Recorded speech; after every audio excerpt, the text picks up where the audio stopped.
see you and hear you. It worked.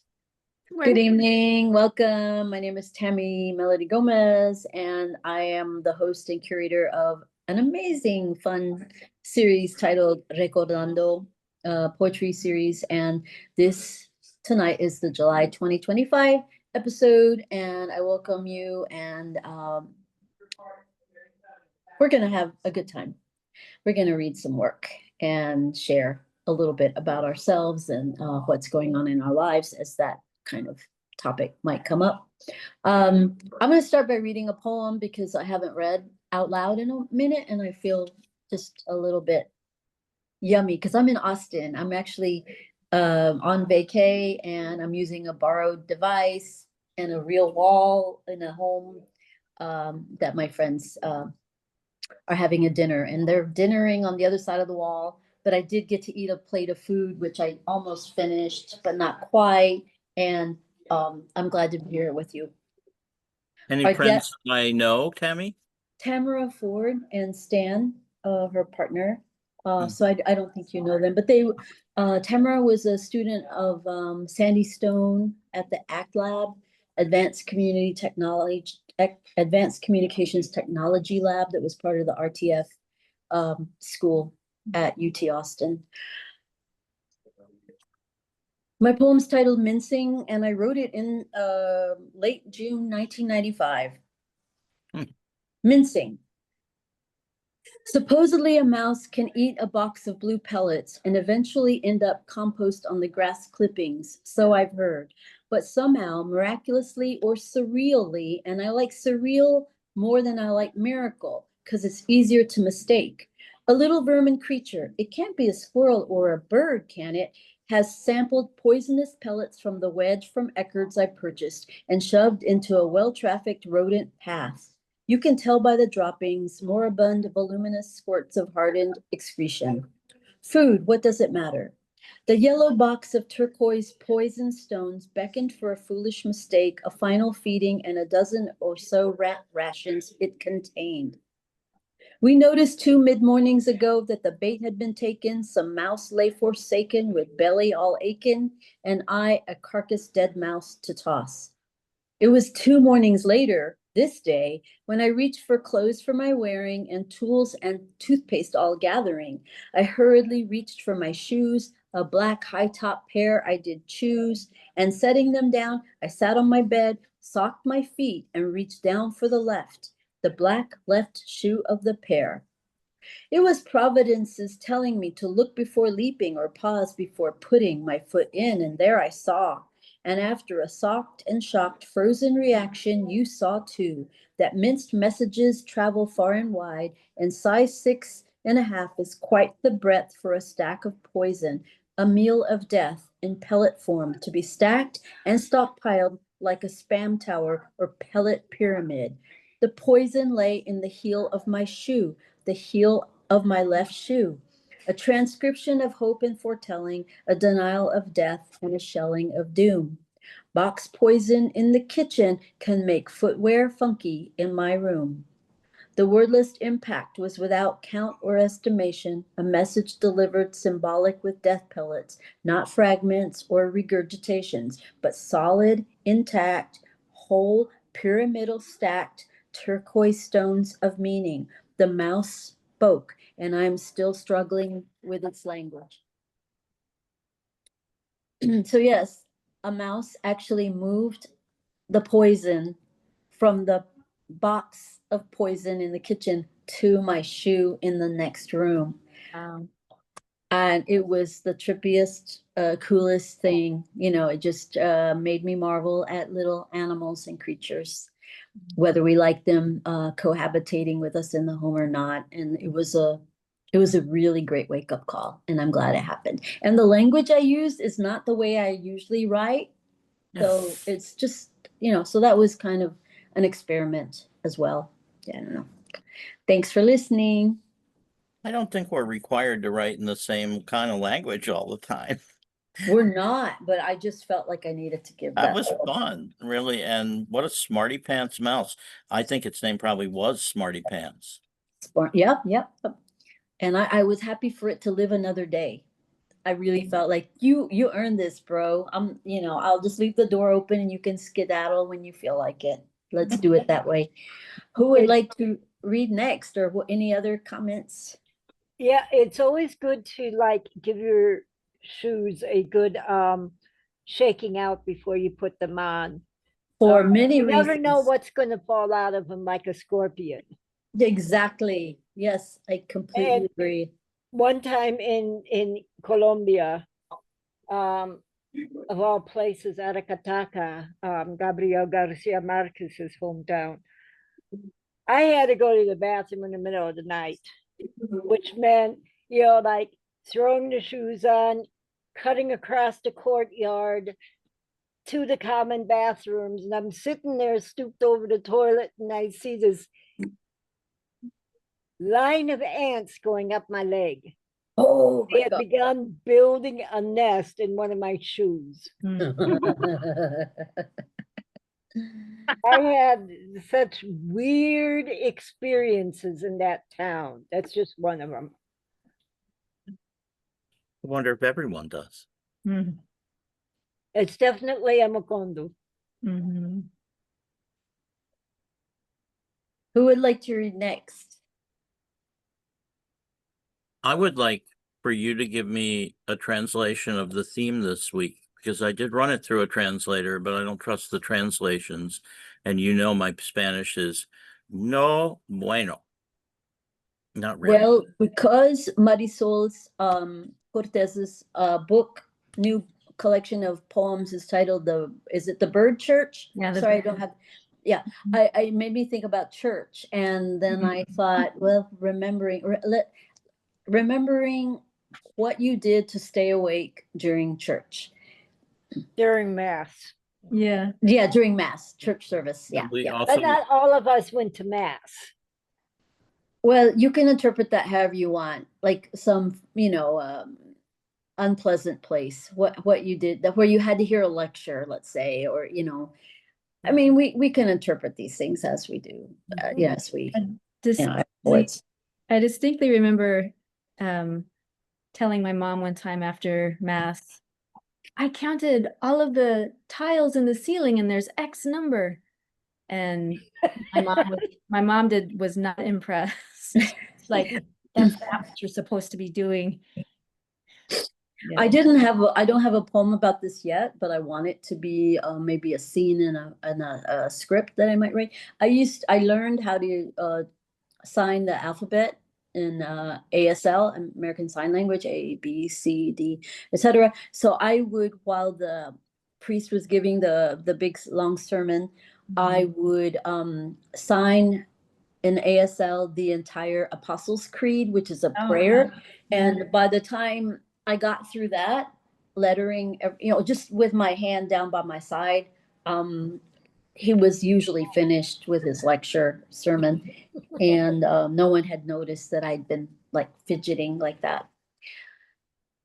Yeah. When I find myself in churches in Latin America during a Mass, I'll either be sitting there counting like how many angels are carved into the ceiling, or studying the iconography or the architecture of the church. My journals are full of floor plans of churches throughout Latin America. Oh, wow. I also stare at people. I mean, like low key staring, noticing people, how they fidget, or, things, or discipline their children without smacking them in church.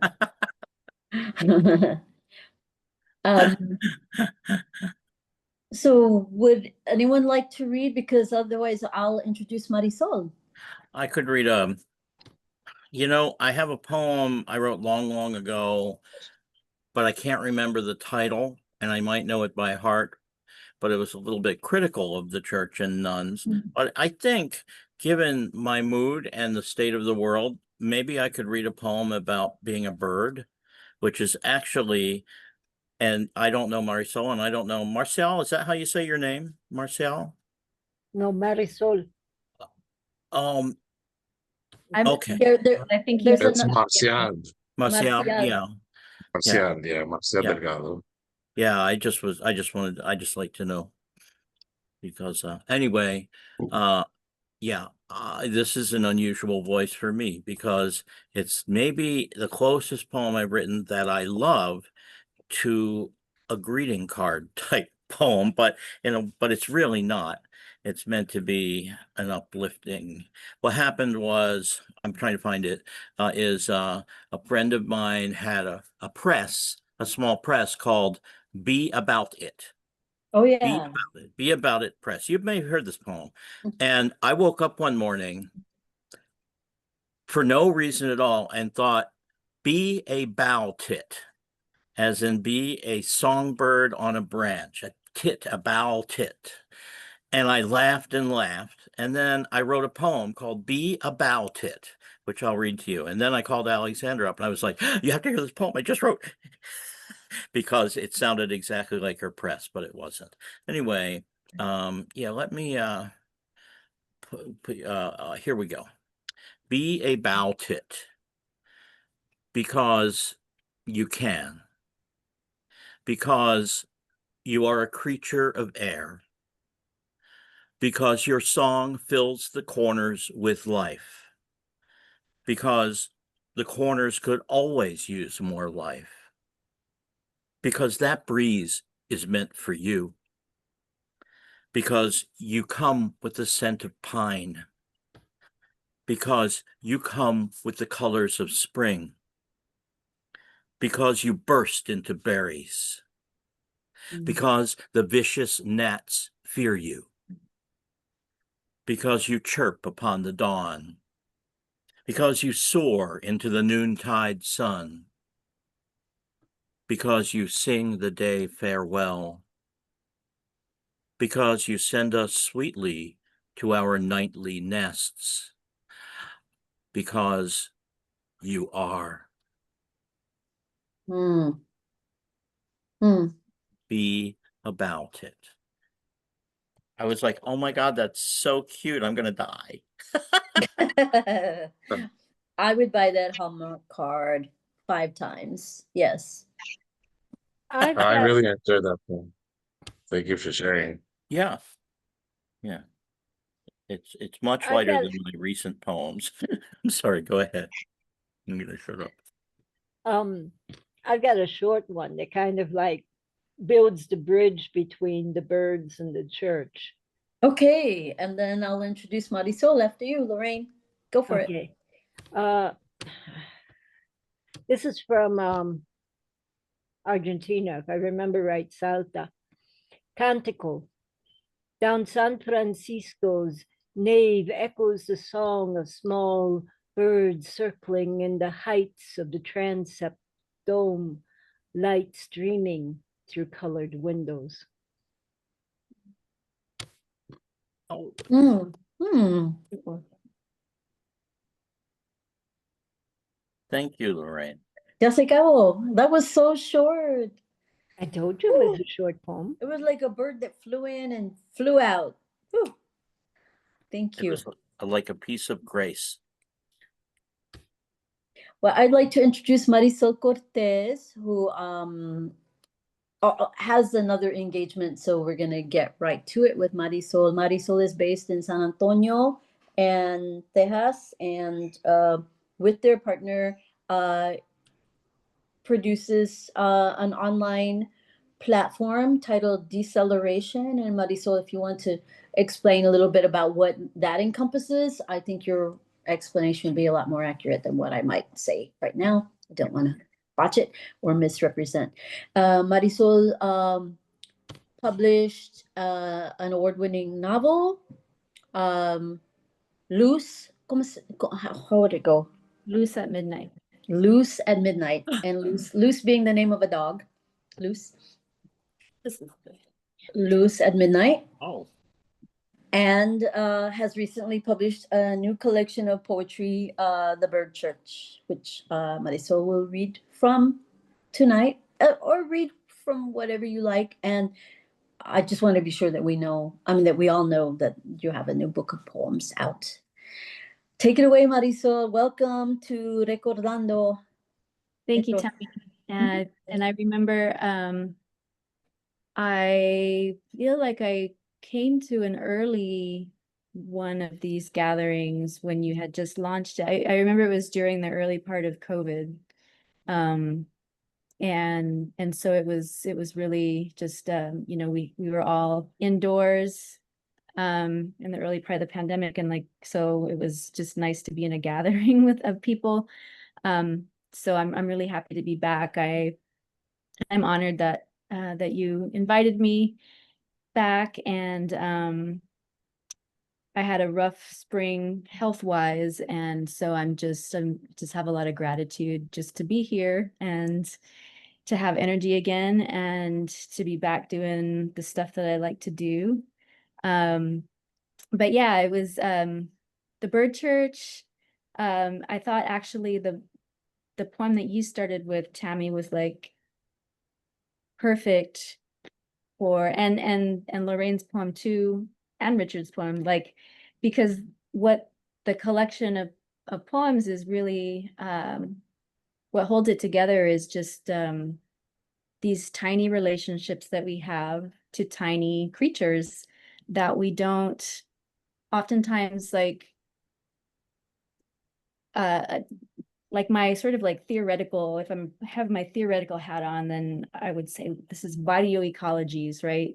Like it's the ecologies of the neighborhood, of the barrio, which we don't even necessarily like we assume if we're in the city, not that we all assume this, but you know, the idea of like the city is the opposite of nature, or like the city is where nature is not, or the barrio is where only where our communities have been mistreated or polluted, or, you know, highways have destroyed the fabric of the neighborhood. And all of that is true. And yet, like, we have these relationships with the mice and with the birds in our yard, you know, not even like fancy, you know, birds that you go out with binoculars to sight at a on a trail or something, but like just the little ordinary birds in your backyard, you have relationships with that persist in spite of kind of like the violences and the predations of the highway that's just down the street, you know, from your block, or the refinery, right, that you might live next to. In spite of all of that, like, these tiny creatures survive and persist in unexpected ways, and we have these relationships to them that we don't even necessarily like even those relationships fly beneath the radar of what we would deem like environmentally or politically important.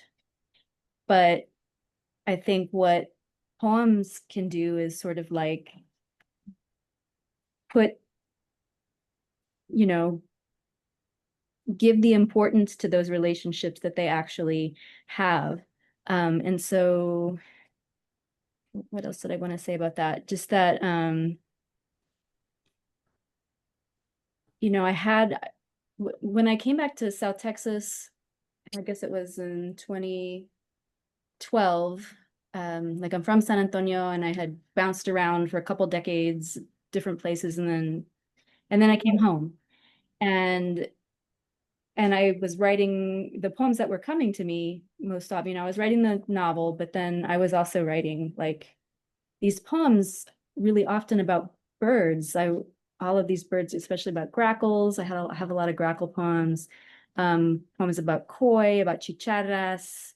There's some feral parrots that live in on the south side that I ended up writing a lot about. There are these migrations of snout-nosed butterflies that come through the west side. You know, just all of these poems about tiny things. And so that's really kind of the origin of the book, is just noticing that this is what I'm writing about all the time. And so I wanted to, I'll read the titular poem, which is about the bird church, but but I'll start with the poem that opens the collection, that kind of speaks to like that idea of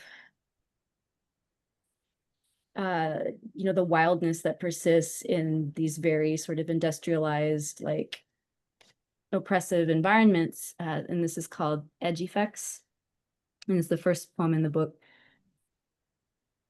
Have you ever noticed that the houses most close to the highway, the holdouts, the ones that refused to sell, the ones held closest to bosom of urban industrial, the ones in perpetual umbra of interstate, might be, in fact, so close, it's as though they're remote. An odd edge effect of living inside the scar. So near, so close, it's like the highway skirted them after all, just left him in the dust, unsupervised. Just look at all the dense winding green of their yards running over with chickens or children. Just smell the jasmine or wisteria blowing through wind tunnel of IH-35 south as from above it whistles, as I've said before, like the waves trapped in miniature within the enameled pink ear of the conch. And I wrote that poem on my bike, like right underneath 35 South, where it crosses there's a creek, is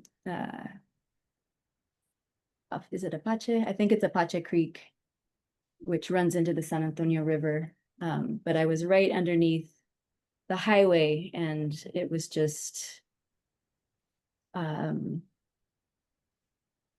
so striking to me, the way that like the space that's so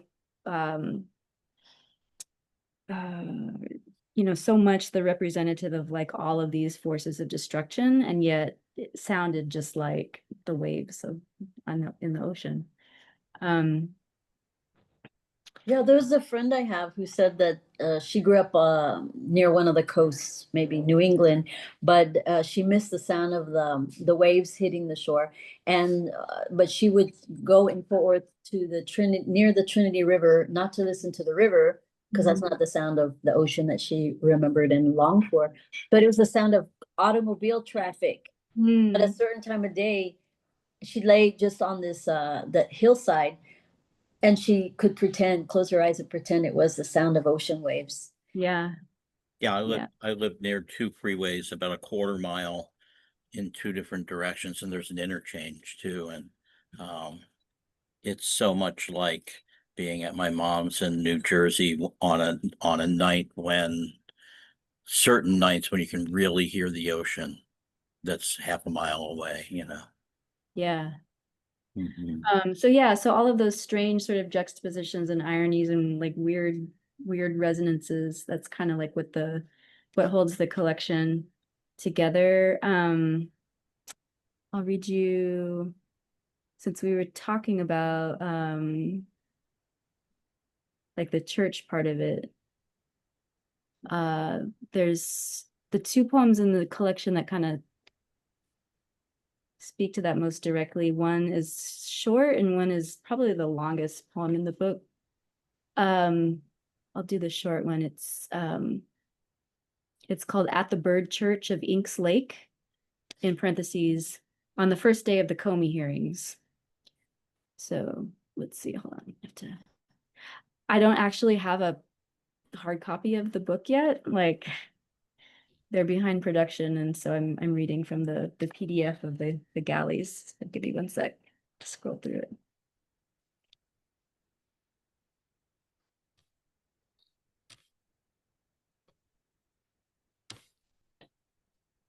Okay.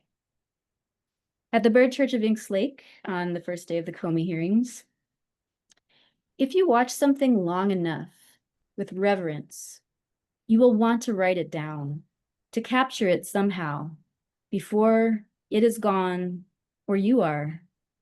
How the smaller dun-colored hummers can seem to share a feeder fine, but when arrives that one with black head, bib of white, dull necklace of deep plum that startles violet in sunlight, like amethyst corsage pinned to collar. The others scatter quick, chittering away like little dolphins of the sky. And so the actual bird church, like the place, was this bird blind at Inks Lake State Park, between San Antonio and, it's up 281. It's kind of just dead central Texas. But there was this amazing bird blind that the park had constructed that kind of had like pews on the inside, like it had these benches. And whoever had designed it, it was just like this beautiful space, like and so when I went inside, I was watching the hummingbirds. I just had this feeling that I was like, and I, as somebody who hasn't gone to church in years and years, I was like, oh, this feels like that. But of course, it's also like that's the piece, or like that's the, in spite of all of the shit, right, of that we're living through, like when I watch birds, or when I watch like other bees or butterfly, like just these unexpected encounters with these small ordinary creatures, like that's a sacred experience to me. So I can read the really long one if you're interested. Okay. It is, and it's the story of here it is. Oh wait, hold on, I'm sorry. It's called and so somebody had mentioned, I think Lorraine, you had mentioned like San Francisco, right? So this is an allusion. The title is an allusion to the documentary, The Wild Parrots of Telegraph Hill. But it's called The Wild Parrots of Mission Road. All last night I held you as you woke, multiple times in a panic, gasping for air, like a drowning man's head bursting to surface. But this morning you get up anyway. It's my birthday. And to celebrate, we'll search for some feral birds we heard rumor of. Many years before, the story goes, the owner of Moore's Feed and Seed on South Flores went crazy and set his birds free. Or went sane, you say with a smirk. Monk parakeets technically, but more like parrotlets there on the parapet of pecan or mesquite, sounding sometimes like monkeys, sometimes like seagulls, sometimes like dolphins or doggy toys, or the little red shoes that Jessie wore as a baby, which announced every step with a squeak. Via echolocation, via telephony, we have caught wind of them, decided to look. A friend of Kat says she spotted them last in a stand of trees that Kat points out as we glide over highway where it crosses the river one Wednesday on our way back from class. So we park at the park. We trudge down the path the city has built exactly for Sunday mornings like this, for nodding your hat at walkers, pausing to gape at anhingas that seem more dinosaurial than even most birds, their webbed feet marsupial, their snake necks pulsing weirdly. We migrate south beneath the tracks to the trees where Kat said they'd be, but they're not. Then clamber up Riverbank Hill for one last longing look beneath the canopy there, where the only thing moving is chicharra noise, rich and slow as molasses. Panting hard at the top because it's too hot already at 10 a.m. Told you we should have come earlier. Defeated, we descend just as a train advances on the tracks that span the river, holding its horn out of respect as it crawls carefully past. But then comes a clamor, a squawking, distinct from the swell of swallows circling water, not far from adobe nests adherent to rail-lined trellis. Not swallows, not sparrows, not grackles, not the slow-winged altitude of Caracara. Something else, flying furiously south toward Mission Concepcion, where the internet said they nest. Parrot-shaped, Jesse shouts and points. The train's rumbling passage has rattled them loose from invisible roost, some screaming, some streaming grasses or straw in their clutch as they fly. It's them. So we head for Concepcion, our bare heads cooking, but determined to follow them past the old mill, superseded by boarded-up power plant, itself superseded by multi-million-dollar plans for clean tech incubator plus new apartments, for which the neighborhood homes are surely future parking lots without knowing it just yet. Past the lot where developers cleared the ground already by ripping out the little streamlined trailers like weeds, casting them off to who knows where. Dandelion fluff without so much as a wish.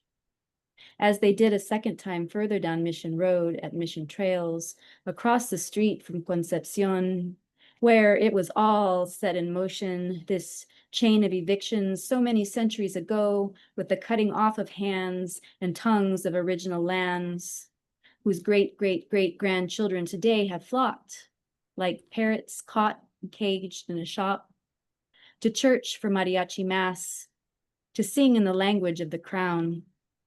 We're here at last. But you are too ill with despair to exit the car.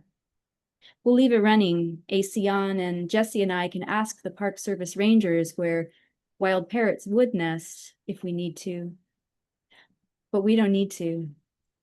We find them ourselves laughing in the trees outside Concepcion. 4 little clown faces grooming each other in an old mesquite. That's mesquite in Nahuatl. And 2 chatterboxes up in a scrub oak. We breathe them in. At last, we have found them just by following the whisper of a story, a pointed finger, and finally, the tiny sounds and signs themselves of this odd bit of wildness that softens you, opens you. I can see it in your face when you finally spill from the car to see for yourself. It's like what Ross Gay said once after reading his poetry for an hour at least, mostly poems about gardening and gratitude. I don't know what spirituality has to do with anything, he said. I just know when I'm out in the garden, I'm a little less scared of dying. It's like that. Every week I could come back to watch for hours, my heart never full of the sight of them laughing. There is no end to the words and poems I have for them. Every Sunday, here on pew of Mesquite, observing what remains, what is here, until the centuries begin to fall away finally from the missions, until the fatal spell of summer breaks and the blessing of rain washes the bloody story of a hemisphere back to original stone. So that's the longest poem in the book. That was lovely. Thank you. I hope you'll put a link in. I know you're not done, so that we know how to get a hold of it. Oh yeah, for sure. Let me finishing line. I already ordered it from her website, which was listed on Tammy's Oh, it probably was. page. Oh, Yeah. Facebook event page, yeah. I can- That Yeah. was so wonderful. I was on that journey with you. Oh my gosh. I'm like, I hope they find them. I hope they find them. Yeah, and they're really, so they love they actually, it's not Mission Concepcion where they nest. It's actually they like electrical substations and they like cell phone towers. Hmm. So they really love, and it's sort of industrial kind of like infrastructure. So there's this old shuttered gas plant that was on the river, and right across the street is a huge substation, and they nest, that's where they nest. It's like right Wow. at Mission Road from Concepcion. Where they're really cool. Like you get a chance to come to San Antonio and you want to see the wild parrots, just hit me up. And I'll end maybe with one that I wrote this past spring when I was dealing with health problems. So I kind of like, let me see if I can find it. I put the collection together, and I was like, okay, now I can be done, like, right. Here it is. But then I like found myself continuing to write about birds. So this is another Barrio ecology poem called I Get to Forget. Our neighborhood blushes with the many coy signs of an ephemeral spring. We make note of the differences between our street and just one street down because we wish we lived there. It's narrower, it's slower, more shade trees, the houses better kept. The cute wooden garage built in another time but still standing. Wasp Motel, I mutter. And the aloes whose clusters of yellow flowers look like little bananas, and the star-shaped planter bed hand-built in one front yard, or the festive colored lights strung from the rafters of an installed carport. Oh, the pride and joy people take in their porches, their yards. It's the first time I've walked this much, just to turn around the block in weeks. I used to walk anywhere, everywhere, without thinking. My body dependable, the future plannable. Now all is uncertain, a mystery. Now turning onto our street again, a keening, crescendos, and a flash of black striped golden crashes into one of Southolm's anomalous palm trees. Above, the blue sky teems with swallows swarming in protective murmuration. For a minute, I am blessed. I get to forget about my body. I get to forget I am a body. I get to remember there is only one body, of which mine is one part. The body of earth, of sky, of birds, of all life moving in all of its many, many ways, all of which belong. Oh, beauty. Thank you. So that was, I don't know what kind of hawk it was, but it was, there's hawks that circle our neighborhood. Mhm. And that was one of them. Thank goodness. Thank goodness they haven't abandoned us completely. Yeah. Yeah. And then when I was, I had to go up to Plano in the spring, like for treatment. And there were hawks at that hospital too. Like when we would go outside, I would see there were a pair of them. And yeah, just made notes of, I saw rabbits and hawks and, in the middle of Dallas or Plano or wherever I was. Yeah, a very unlikely place. There's a lot of what do you call strip malls and apartment complexes and roadways. Yeah. I don't think that's unlikely though, really, like, I mean, all of our buildings, actually our building, just, in general, is an illusion, to build the illusion that we're not in nature in some ways, anyway. And I liked what you said towards the beginning, well, sort of an introduction or just at the beginning before you read Marcel about not noticing animals and so forth. Yeah, I'm currently in one of my gigs is I'm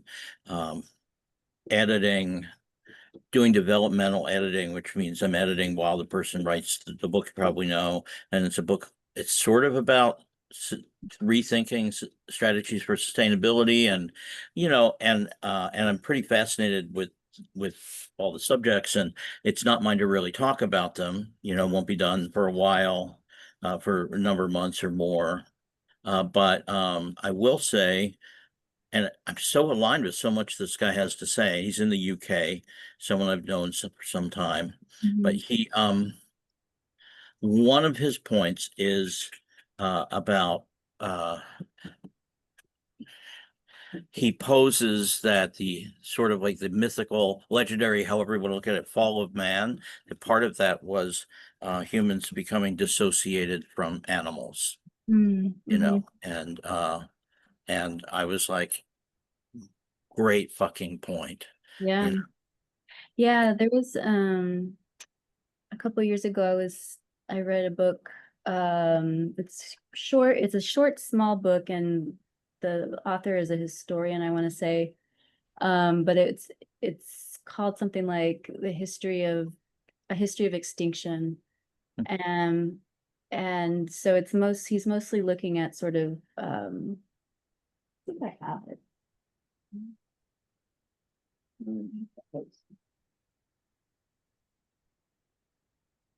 I just don't want to misrepresent the point, but he concludes with this idea that like our imagination like depends on animals, basically. That like so much of our like our literary or our creative imaginaries like come out of this relationship that we have to these other creatures that are like us and not like us at the same time, that are they have their own agency, their own for themselfness, right? Yeah. And so yeah, like kind of going to what you were saying, Richard, it's not just that we don't notice them, like we still actually do notice, but we don't notice that we notice them. And so the poems are about like bringing that noticing, like making that central, right, to the way that we live, or like that's the starting point for the kinds of relationships that have to be that moving forward in this world that's too hot, and like flooding and wildfires, and like these tiny relationships are what are the most important thing. I think they're essential. I think you said you don't notice that you notice them, and I immediately thought until you notice that you don't notice that you notice them, and then But that's like a really good practice. I if you want to call it that, or even life praxis, if you will, for Yeah. yeah. That's why I go for a walk every day down by the Trinity River, and as I pass by these trees, I notice the squirrels, and I'll stop, and they'll stop, and we'll look at each other, and they'll turn towards me, and they'll get up, and I say hello, and I think they're getting to know me because I walk there almost every day, and then there's a murder of crows that lives in the area also that I see every day, and I do the same thing with them. And recently, you mentioned hawks. I've noticed a hawk flying through the trees, and 3 days ago on my walk, he flew down and landed about 10 yards away from me and looked at me. Yeah. And I stopped and looked at, and then he flew up onto a branch. And I walked over to the spot saying, it must have been something there that he flew down and landed on the ground, because they don't usually do that. But there wasn't. It was just, I think he stopped to say hi. Yeah.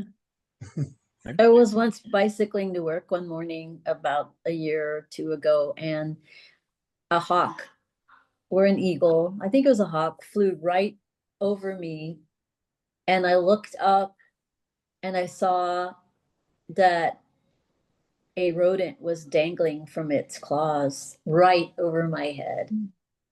I mean, feet up, way up Mhm. high, but I mean, I wouldn't have seen that if I hadn't looked up at that moment to see that just in my mind and with my eyes captured that drama, that meal gathering moment. Yeah. I just want to mention also that I'm working on a long-term project of taking photographs of um, animal-shaped plastic bags that I see in nature. So I have three of them come to mind. I have taken a photo of a white plastic bag in the shape of an ibis, looks just like an ibis, and then a turtle Mm. that was a black plastic bag. And I really thought it was a turtle until I biked up close to it and I saw it was just the way it was shaped on the ground. It looked like a dark turtle. And then the other was a beautiful tiny miniature stallion, just occurring naturally in nature. These plastic bags, just discarded or blown by the wind, and they, settled in a way that they look like sculptural Interesting. animals. And I just already have a grieving process when I see those and photograph them. If I happen to take time to photograph them, it's a grieving process for the day or the time when the only experience our children will have with animals or about animals is seeing trash, discarded stuff that we use or don't use, that happen to have or take the shape of animals that we no longer can see or have access to Mhm. around us. I So think stuff grows back pretty consistently, though. I know animals go extinct. I have a very small I hawk. don't mind being sad and thinking about loss and degradation. Oh no, I know. Get to Yeah. linger there. And I can uplift myself too. That happens eventually. But I like that I'm lingering with that place thematically with that photographic project. I was in a pretty low place at one time. Yeah, about I don't know, 6, 7 years ago. And I was driving back to Oakland from Sonoma County.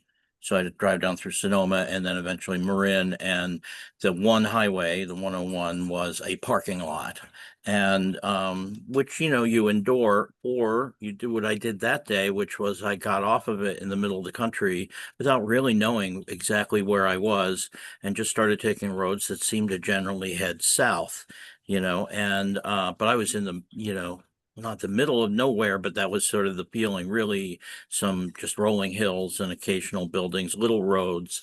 And I felt suddenly kind of free from the shit that had been dragging me down because I was driving through the middle, despite the combustion engine, which always will come to mind. And at one point, I'm like, okay, I'm going to go on this road. And you know how it is when you're not going anywhere in particular and you go, I'm going that way. And sometimes there's a reason. And I go with this road and it's sort of going up and down and up and down and way up in the, like way up high, not too many trees around. I see a hawk or a raptor of some sort, and I can tell, and it's sort of circling around, but then it's circling sort of like closer and closer to me. And then as I'm going up and down this road, I realize that it is now flying toward me and getting Mhm. lower and lower. And it literally like I'm not even sure what the word is, but it dive bombed my car. And as it got like basically over my hood, its wingspan is wider than my car, and it just went right over me. And I was like, thank you. I Mm. couldn't thank it enough, but at the same Mhm. time, I felt endangered. I was like, oh my God, I'm like a rodent. But and that was kind of good to recognize as well. But it Yeah. was like a hello from like this fierce thing, a living, part of the body, as Mhm. as you stated. And yeah, so Mhm. that's a good hawk. I'm not sure if it was a hawk, but it was a big one, whatever it was. Yeah, anyway. Marisol, do you mind dropping in the chat the link for Yeah, your I was just book, or whatever you want to share, how to reach you?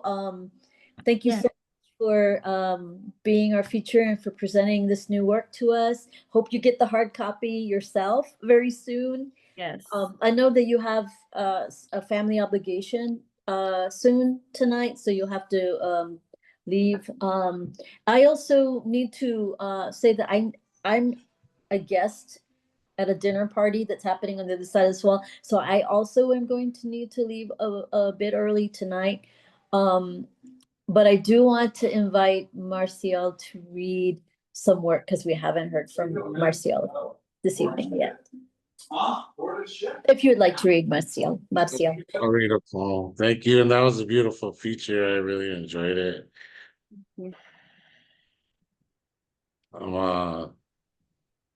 I'll read a love poem.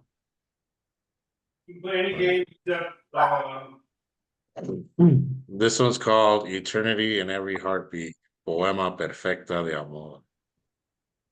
I wrote over 1 million love poems, one for every letter in your name, each whispered like a bendición into the morning breeze, your laughter rising like bird song above la milpa, as if the sun paused just to hear it.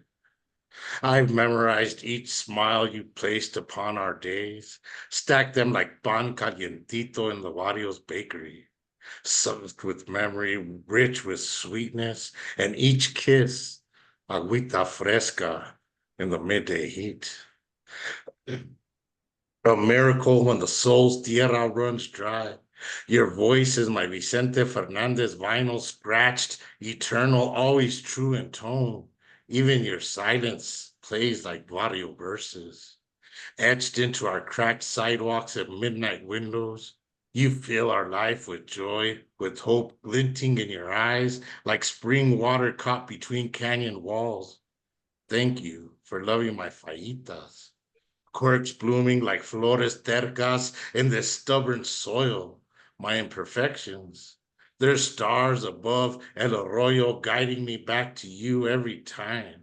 We've weathered years under this desert sky. My heart beats in your rhythm like a cajon echoing across backyard fire pits. Yours stays wrapped in mine, tight as the final grito in a ranchera's cry. Together, we've stitched a life that sings, woven from late night prayers, laughter, and cumbia on tile floors. Our love dances like a lone trumpet in a mariachi, shouting across canyon walls where only we know the tune.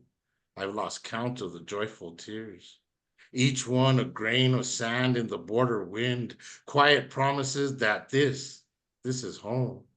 In your arms, I am whole like a cojita, stitched from barrio resilience and tender grace.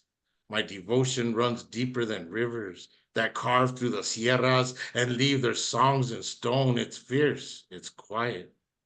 It mourns and celebrates like a broken ranchera lyric still sung beneath string lights and tequila stars, tomorrow and always. I'll love you more than I did yesterday, less than I will mañana. Te quiero un chingo, like a song with no final verse. Thank you. Ooh, yes. That was beautiful. That was what Oh. a great reading voice you have, Marcel. Mhm. I Thank you. could listen to you all night. Mhm. I I mean, have experience. Oh, to be the subject of that poem. Mm. Be the subject of that poem. And I have met your esposa. I've met your wife. do That's I recall nice. right correctly that it starts very close to this? I have written 1 million or maybe over 1 million love poems, one for each letter of your name. Is that how it starts? Yes, that's the opening lines. Yeah, oh, man, because that second line, if that's the second line, is mind blowing. Because it's like, oh my God, their name has 1 million letters. And It's a graduation. no, but it gave me like, Chills. it gave me the chills. Yeah. Oh, thank you. I appreciate it. Thank you for listening. That's a great. Look at Yeah. me wiping the little agüita from my eyes. Thank you, Marcial. Oh, Welcome thank you to for Recordando, a new voice for Recordando. Thank you, Marcial. well, thank you so much for inviting me and having me and listening. And I enjoyed all of your guys' poetry. It's beautiful. Yeah. We are a small but appreciative group. And of course, this is recorded, so once we get this up on YouTube, then you can share the link with others and they Yeah. can see the piece or hear the work again and again and again. Before everyone signs off too, and I don't want to interrupt you if you're in the middle, but I do have something I want to mention. If now is a good time, or if you, I don't. No, I wanted to also invite Jeffrey if Jeffrey has Yeah. something to share with us this evening. Yeah, you're good, Jeffrey, then. Gracias. And I need to return your book. I haven't forgotten your book on grief. So I'll get that to you soon. Before the end of the month, for sure. Thank you. Go ahead, Richard. Sure. Yeah, Jeffrey. I don't know what will come of this. I don't always dive into, sort of like activist organizations. I do activism, and sometimes I am in the middle of things. But anyway, this one was starting up out here, and I'm not sure how it will go, but I just want to mention it anyway, because the idea is kind of beautiful, and there probably are other groups doing this. This is some people trying to have this sort of as a hub for this kinds of things going on nationwide, which is, and they don't even have a name, like they're voting on a name this week. And I've gone to a couple of meetings and I go crazy at like organizational meetings for activist groups because it's sort of blah, blah, blah, 100 different opinions, and somebody's like, oh, why, we should all be, doing this together. Yes, nobody should be in charge, and then that same person is sounding like they're trying to control how it works. Anyway, the idea is right now it's called something, and it might change, like the people versus Project 2025. And that kind of does some but they want to do this project through artists and have it be an art-based and art and culture-based project in as many cities as places as they can around the country. So, and it's just, in infancy. I don't know if it'll actually go anywhere, but the idea was beautiful, and this does happen, but having people think instead of like the normal type of protests, to have like spontaneous like flash mob dances and music and things like that are also obviously geared towards the stubbornness of our culture to not get chewed up by assholery. This is my my expression of it. But and I know that they're talking about having some sort of prototype big sort of, I think, sort of performance, like public performance pieces on September 20th or 21st at the Equinox. And I know that there's like 12 people in 12 cities that are going to try and do that, starting in San Francisco and so forth. But one of the things they have said a number of times, and I'm glad that they do, is, they really would like to see the idea of artists feeling connected, artists who are resisting feeling connected with people around the country, but especially in red states. Especially where there's a place to like present an alternative narrative, whatever, I could say what my perspective is, doesn't matter. So I just wanted to mention that right now, and and I'll mention it again if it seems to be going somewhere, but it's a beautiful idea to think of. Not, we think in terms of protest and actions and so forth, but we don't always think of 100 people suddenly breaking into song at a certain place. I cry when I think of something like that, and that kind of stuff really, really shows unity. So I just wanted to mention, it's just something I'm aware of, this sort of starting out, and this guy in San Francisco sort of starting it, but he started by going to like some kind of a gathering of like-minded people in Cincinnati, and so suddenly there's people from around the country trying to do stuff, and that's all. I'll let the Dondo page know the name of it if it ever gets a name and website, just to kind of be and they don't want it to be one day. They want it to go on, for as long as necessary, but definitely through the 250 and through the elections next year, even if we have to hold our fucking own, so anyway, that's all. Thank Just wanted to you. mention that. I think it's an interesting thing that might be going on. Thank you. Thank you for sharing that. So we'll be meeting, we meet every third Saturday of the month. So we'll be here again in August, and we may or may not have a featured writer poet, but I certainly hope all of you can be back, and I'll be in my regular saddle in Fort Worth, Texas. So I do feel like I probably should Go. go back to with the folks on the other side of this wall who are jamming to some music right now, a little bit of music. But thank you so much. It was such a lovely reading, Marisol. Congratulations on the new book. And please keep us posted on where it goes, how it goes. And I know that Jeffrey's ordered it. Richard wants a copy. I'll probably be asking you about that at some point. Hope to see you in San Antonio Yes. in person soon. Any of y'all, if you ever come through San Antonio and just you have a friend, so let me know if you're coming through. And it's just a huge honor to be here with y'all and also to hear your own work. It's incredibly inspiring. So thank you so much, Tammy. Yeah. Of course. Thank you all. I'm gonna stop the recording, and thank you all for being here. Really enjoyed all of the work, and let me see if I can do that thing. Okay.